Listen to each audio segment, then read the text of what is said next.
ఇందులో ఇద్దరు పడి చనిపోయారు.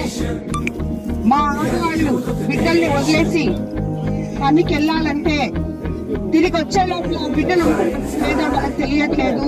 అలాగే పశువులు దాంట్లో పడిపోతున్నాయి. మా ఇళ్ళకి పక్కనే ఉంది. ఈ సమస్య ఎలాగైనా తీర్చాలి అని చెప్పి ఆ రోజు నాగభూషణం అన్న అలాగే ఆన్సర్ ఇద్దరు వచ్చి నాకు చెప్పారు. అప్పుడు చెప్పిన మాట ప్రకారం వాళ్ళ బిడ్డల భవిష్యత్తు కోసం 2 కిలోమీటర్ల వరకు మీరందరూ ఇప్పుడే చూశారు, రాళ్ళు నాటి ఇక్కడ ఫెన్సింగ్ వైర్ వేయడం జరిగింది. దీనివల్ల వాళ్ళు బిడ్డల్ని